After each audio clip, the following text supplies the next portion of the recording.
Yo, Abby. So this week you challenged me to talk about my 5 favorite books.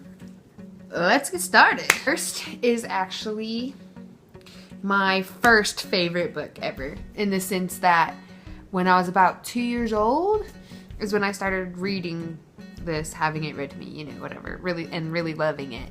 And I sadly don't own this one to hold it up, so I'm gonna pretend. That is Alice in Wonderland by Lewis Carroll.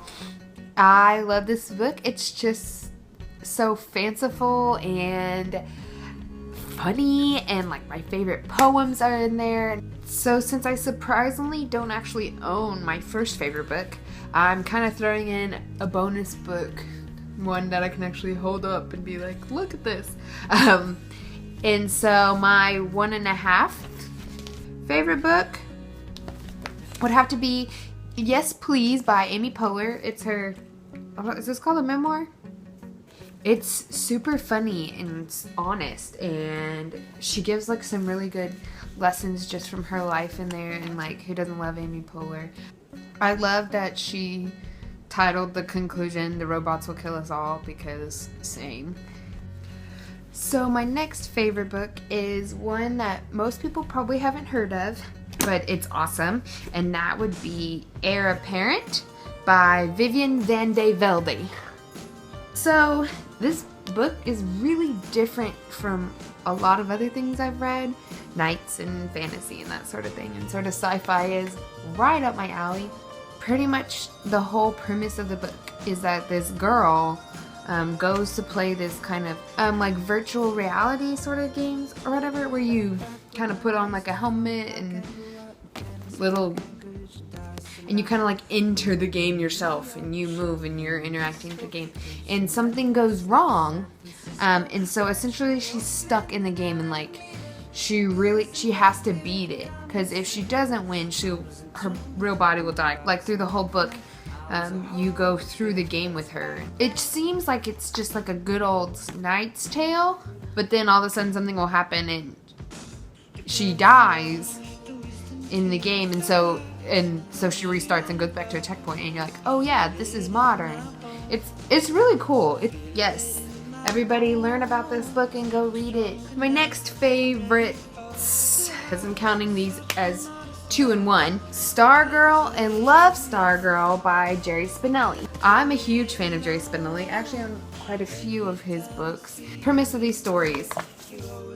First one is obviously just Stargirl. The main character is actually a boy named Leo, and he meets this girl named Stargirl. Well, she calls herself Stargirl. She's very eclectic and eccentric, and like, she named herself Stargirl. We did not know what to make of her. In our minds, we tried to pin her to a corkboard like a butterfly, but the pin merely went through and away she flew. And she's an oddball. They end up falling in love, the main characters, and kind of dating, and she goes through some changes that I don't really want to spoil, because I'd really rather you read this book. And anyway, the end of the book, I do have to tell you this so we can move on to Love Stargirl. She moves away. So then Love Stargirl is basically just one giant letter that Stargirl writes to Leo. It's very poetic and daydreamy and really cool, and I love it. For our 4th favorite book, I have The Truth About Forever by Sarah Dessen. I really just wanted to say all of Sarah Dessen's books for this. It was really difficult to pick just one. All of her stories are pretty similar. They each follow like a kind of structure. They're just good old like kind of rom-com books. And they also make you cry, teen angst in there too. And it's really cool. All of her books are kind of set in the same made-up area, and her characters will like make cameos in the other novels. I decided to go with The Truth About Forever because I'm fairly certain this is the first Sarah Dessen book I read, and so it really got me hooked on her. The little games they play, and there's waffles, and last but certainly not least, actually probably the most important of all of this, would have to be Harry Potter and the Half-Blood Prince.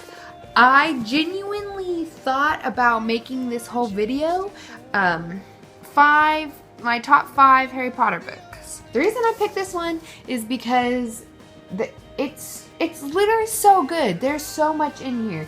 There's like, it's really funny. There's like the teen angst and you feel for them, but you also laugh at them. This one is where it starts getting like really dark and scary, and like the war and everything gets #real. The story of Lord Voldemort and how he started as Tom Riddle and how they get into the Pensieve and the memories and kind of figuring out the story of the Horcruxes. Another favorite is the character of Professor Slughorn. I really, as a Slytherin, I really enjoy and appreciate Professor Slughorn, and he represents that like that side of not all Slytherins are bad. I love Ron becoming part of the Quidditch team. Harry and Ginny are so much better in the book. They are as they are meant to be. It's also very sad when Dumbledore dies, and you kind of see Harry, Ron, and Hermione grow up so quick in that moment. Weasley's shop is open in this. The beginning is so cool with the like real Prime Minister of Britain interaction with Cornelius Fudge. Anyway, Harry Potter is the best thing that ever happened to the world and to me, and the Half-Blood Prince is my favorite of all of them. Movie and book, TBH. Do you see the time? It's time for Song of the Week! I've been listening to a lot of like One Direction covers, mostly done by girls because girls rule and boys drool. I found this girl named Kathleen Nguyen, and she covers all of 4. She does an album medley that she just put together herself, and it's super sweet and beautiful. She blends them together really well, and sometimes it's nice to listen to your favorite songs but not like done differently, you know? So I just kind of why I was listening to all the covers in the first place. For your challenge this week, I'm actually giving you 2 challenges. They're both fairly easy. Number 1, your challenge is to not challenge me to a 5 favorites talk about a lot of stuff thing, because I'm an awful decider and I talk way too long about all sorts of things, and it makes editing these really hard. Challenge number 2, as we all think we know, seems to be pretty true. Louis Tomlinson is going to be a father soon. This challenge is kind of 2-parted, so you're really getting like 3 challenges, more the merrier. Part 1 is to talk about whether you want a Tomlin son or Tomlin daughter. What would you want it to be named? Okay, part 2 of this, to talk about yourself. You want kids someday. How many sons, Tomlin sons, Tomlin daughters, or whatever. Mala sons. I can't make that work. What their names would be, you can go way past that and be like, I want them to look like this and blah blah, or I want one to be really into sports and I want the other to play the clarinet, and I'll name her Melody because of my best friend in the whole world who's just so inspiring and awesome and is gonna be a great auntie to these imaginary children someday. Woo! I love you a lot, and I'm very excited that we're going to be seeing each other very soon. The reason I started talking like this is because the whole time I was doing books, I felt very much like Carrie Fletcher, and so now I'm doing my best, though it's not that great, impersonation of her voice. So today I look like this, and I will see you next time.